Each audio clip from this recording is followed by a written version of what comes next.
Thank you everyone for being here. I'm very excited to be here moderating this session. For those of you who don't know me, I see some familiar names and faces. But my name is Veer Singh Anand. I work for the University of St. Andrews as the director of the global office in India. And so I'm here representing the universities today, but very glad to have three brilliant panelists with me today. And I'll introduce them in alphabetical order. So I'll take the liberty of calling you by your first names, if that's okay. And apologies for any incorrect pronunciations. We can, as Ganesh always says, let's apologize in advance. So let's start with Arsène. Mr. Arsène Katawa is the founder and chairperson of EDULCOD in Togo. He's also the high school English teacher and has been for the last 13 years, and now works as the college counselor as well for the last 4 years. So EDULCOD, for those of who you don't know, they are an NGO in Togo that works at supporting low-income students and high-quality students in achieving scholarships, not just outside of Togo, but outside the continent of Africa as well. He's also a scholar in 2017 from the International ACAC organization and is currently in the process of completing his TESOL certificate from the Arizona State University. So thanks, Arsène, for being here. It's a pleasure to have you here, and looking forward to some great insight from you. Next, we have Mrs. Meenakshi Mattu with us, who is the University Guidance Counselor at the B.D. Somani International School in Mumbai in India. And she's very passionate about finding the right fit and guiding students, and has had a career that spans over 18 years. A decade of that happens to be in the aviation industry, and then the last 8 years as a career counselor. So a wealth of experience there as well.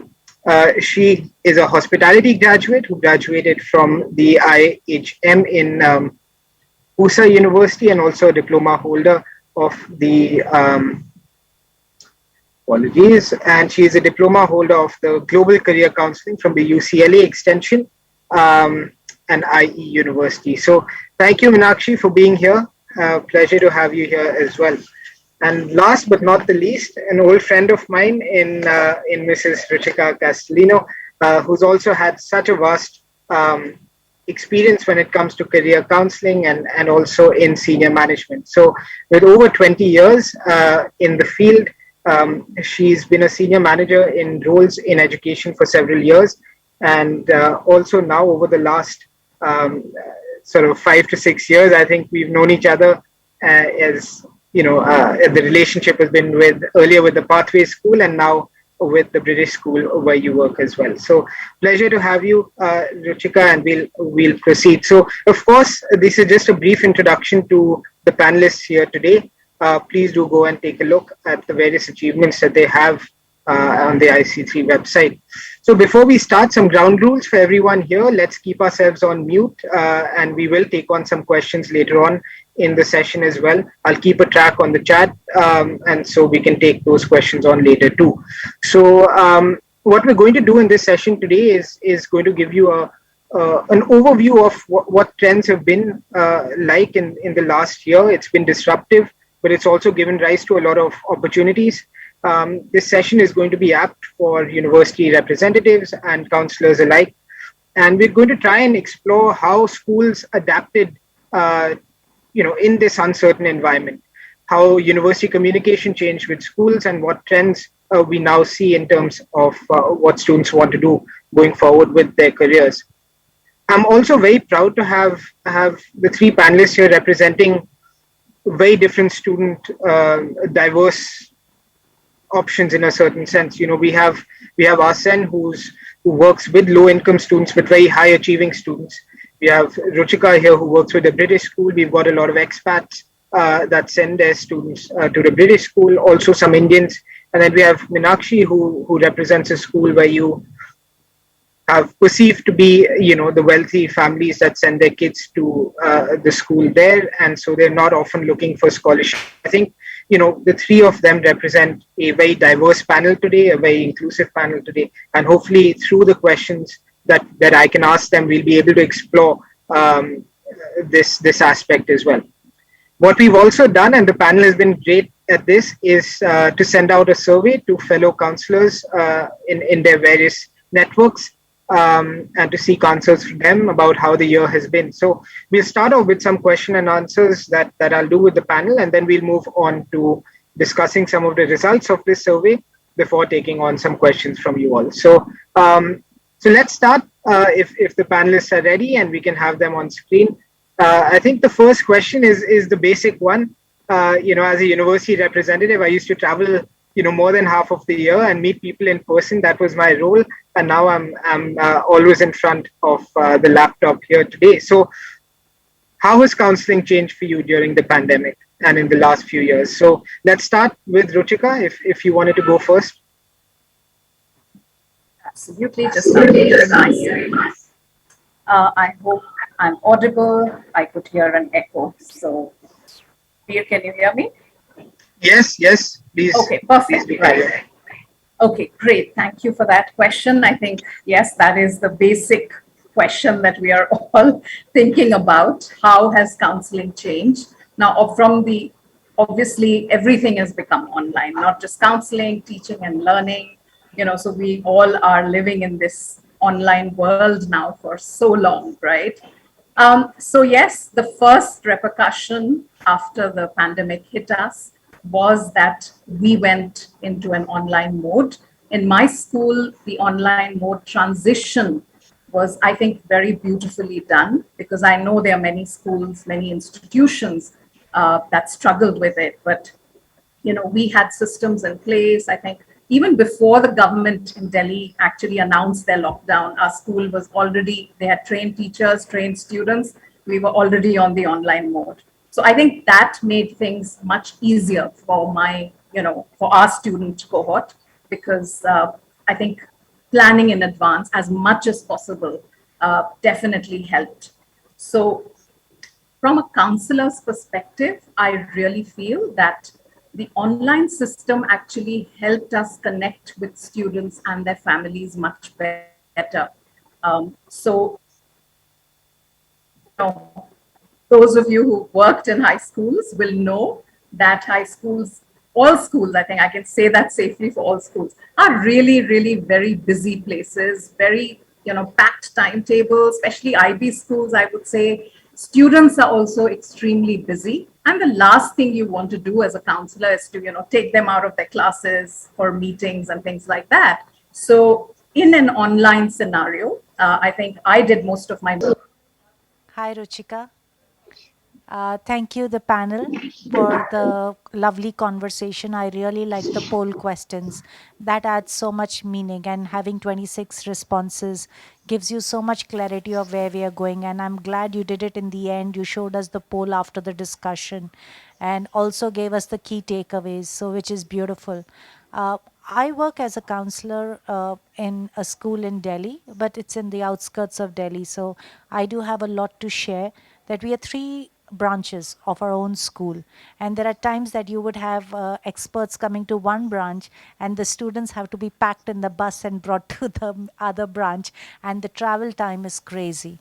So one, I see that college placement officers and career counselors perhaps cannot have the same school timings as others, because you have a lot that you need to do also in the afternoon or evening hours. So I kind of understand that though you need to understand the curriculum of the school, there has to be a mix where you're able to be an educator, a researcher, and a connector and a coordinator. So how you create that vertical and the horizontal connection is something we need to look at differently as our own profile as counselors. Secondly, I know that with these webinars now happening, our students, we have lesser work study hours because it's online and it's blended. So they give us more time in the afternoons to have our individual sessions. So like how Ruchika spoke that you could do it in the break or after school hours. Earlier, students had to go back, and in a city like Delhi where your travel time is too much and then you have tutorials, that couldn't really help. But now children are invested in learning for themselves, finding information themselves. They wouldn't go on a computer to search, but now they got so used to the system and searching themselves. So you kind of get a little more knowledgeable child. They kind of grown up a little more to come with certain more information. I think as a counselor, my own trackers and my own systems of documenting conversations become easy because I'm online with the child. I can set my systems, I can show them the screens, we can talk together, we can open a link of a university and talk about it, we can see what the requisitions are. So together we are discovering online much more. We also have, we don't have to travel to different places for having university experts coming to us and talking to us. We can have 3 schools or 5 schools of the same, 5 branches of the same school connecting together in the same space and having conversation. So even a representative or an expert knows whom am I talking to and what does heritage school look like, So even if it's a mixed group of children, you have a very heterogeneous group again. So knows that, okay, that's a different kind of segments of children and where it comes from. So it's kind of, I think it's brought more joy for me as a if I look at career counseling, because it brought a lot of positives to the way that you are able to connect and how you are able to get little more responsibility from each of us as stakeholders. I see us all teaming up more responsibly than, and also the fact that now people are looking at courses more seriously. They're just not looking at the traditional courses we looked at, not looking at the colleges which they looked at earlier, or not looking at the countries they looked like. So now you can ask a question more directly and say, what are you seeing? And because students now want to talk, and they're loving this counseling process, and they're loving this one-to-one counseling process, they are happy to talk more than they would talk before. Another observation for me.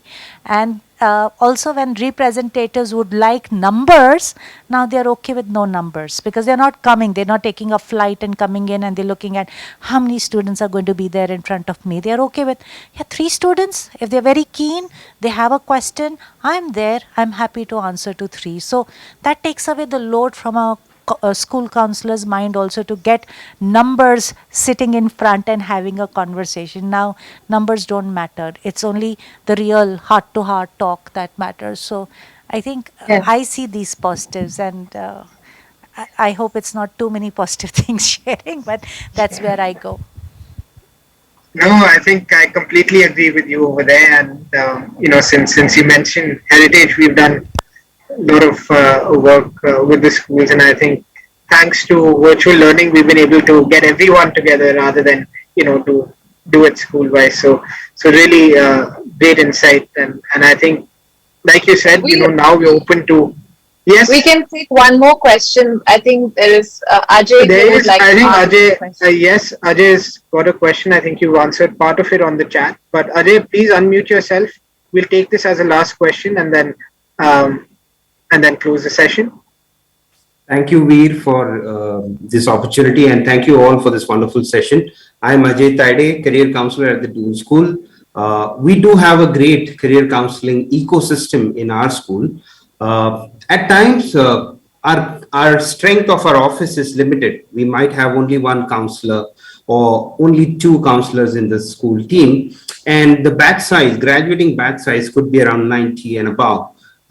When you have an academic system which is so broadly placed in terms of the academic classes, which are compulsory online, then you have the activities. At times, even the school is promoting sports to be conducted online. Do you think that your interaction with the students, the time which you have with them, is certainly restricted or limited compared to the on-campus experience, where the students would walk into you at any given kind of time? When they have a free class, they will come on board and interact with you more freely. So do you feel the pressure that in that stipulated late afternoon, late evening time, you have too many students to cater to, and at times you're not able to give justified amount of time to them, and probably your counseling is affected? Is my question to the panelists. Thank you. So thank you, Ajay. And I know Doon has IB, and they have the Indian board and a lot of sports. And I think generally there's a slight difference in the way a day school would approach counseling to a boarding school. Arsène, I think you've put down a point saying your principal often cancels some of your activities. So I'm wondering if you wanted to take that on, and if any of the other panelists had some insight into Ajay's question. Yeah, thank you. So I think Meenakshi offered a very good solution, which is putting counseling as part of the academic program. So in my school, we often have some hours for the counseling session, but it's still not sufficient. And the principal is sometimes canceling some activities for us to conduct the counseling sessions. And everything is also about planning yourself, having the planning with the agreement of your principal. Try to find the time when you have to work with the students. And from my experience, I work a lot with students after classes. So during the weekends, on Wednesdays when we do not have class, so we conduct these sessions. But I have come to realize that these sessions are not sufficient. So the wonderful solution is the one that Meenakshi was suggesting. That is putting counseling as part of the teaching from grade 10 to grade 12, or even before those grades, trying to introduce the learners or introduce the students to the application process, to the writing of the essays, application essays, and all the stuff. Thanks, Arsène. Would the two of you have anything to add to that? I think particularly to the point about having a small counseling team and how you maybe deal with that kind of an issue. Can I go next, Veer? Please do. All yours. Well, this is a issue close to my heart because I've worked in both kinds of schools. In my first school, I was the only counselor for around a cohort of 80 students. And Ajay, you must have asked this question more from a perspective of a boarding school, right? But day schools also have a huge issue, I think, regarding this. In my current school, we have a team of 4. And I can tell you what a difference it is in terms of the kind of the quality of your counseling, your advice automatically. I think there's a huge difference when you have a small team. You can divide up the work. You can, collaborate together. I think it's much more effective. I know a lot of schools probably don't understand that, and some of them genuinely may not have the resources to have multiple counselors. But having worked in both situations, I can't emphasize this more. So Ajay, absolutely, your point taken. Maybe I can add on. The thing is, at DUN certainly is a legacy in terms of understanding counseling and addressing the students' need more in person. And the entire school body considers this as a part of their curriculum. The career curriculum is imbibed in the school curriculum. We have weekly interaction. Let me assure you, we have weekly interaction with grade 11, grade 12 more frequently. The last entire year, I was all alone. So I could not reach out to grade 9 and 10 that often. And it is my personal dissatisfaction that I personally felt that I could not give sufficient time to all of them. And yes, we were looking for counselors, but due to COVID, again, recruitment is another challenge. You don't get dedicated professionals on the given time. So there were various challenges, and I can say that this is more coming from my personal dissatisfaction that probably we couldn't give sufficient time to our students who really need that much of time. And thankfully, we have a great system where our classes, our weekly interaction with the students is engaged within the curriculum. So every week we would interact with them in a group, and then late afternoon we will interact with them in smaller groups. We will have an open link where we will call students to come up with their questions, queries. We will give time slots for personal appointment. And I'm sure we all are learning from each other and imparting these various new solutions, technological solutions in our counseling program. Thank you. That's great, Ajay. I'll just add one thing as a concluding thought. But I think use us as a resource. I think I've done a lot of sessions where I don't talk about the university I represent, but I talk about it as a whole in terms of the experience I have with the UK. Or, if you have someone like, Mrs. Anju there talking about Indian universities and liberal arts, so you have Amber talking about the US. I think it can save you time, because I think students then can learn about that region in a totality, rather than, individual, you having to spend time talking about an individual university. So I think, do that. There's a lot of us who would be happy to do that and use that resource, and I think that can save schools a lot of time, especially if you are running a small office, like you said. I think that can be quite beneficial. Last one from Meenakshi. I think everyone's waiting. I certainly love my food, and I need my lunch too. So we'll keep it to the last one. So just last one, which I think that we are practicing in our school, and I feel that Ajay, your students are very privileged to have a counselor like you, that in spite of the kind of connections that you're trying to build with your students, you still find a lot of dissatisfaction, and you still want to connect with them more. I feel that students spend a lot of time with their respective subject teachers. So what we have started doing is we have started doing professional development for our teachers, how they can help us, how we can actually bring them in as a part of the career exploration and help them, perhaps, talk about different careers that are associated to their subjects, and make that as a part of an open conversation within their classroom ecosystem, whether it's online or in person. So if you are empowering your teachers, she or he is in turn empowering the number of students that are in the class. Therefore, the greater impact, therefore, the less dissatisfaction you may have at the end of the day. So I think this is also another resource that you can internally use, apart from using university officials as one of the biggest resources.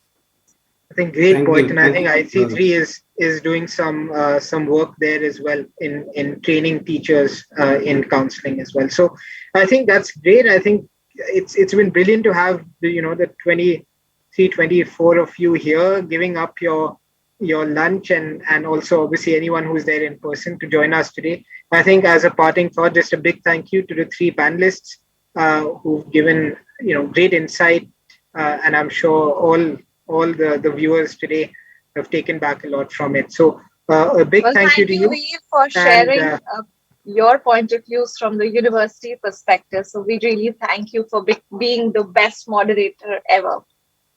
Thank you to everyone. So I think we'll end with that thought.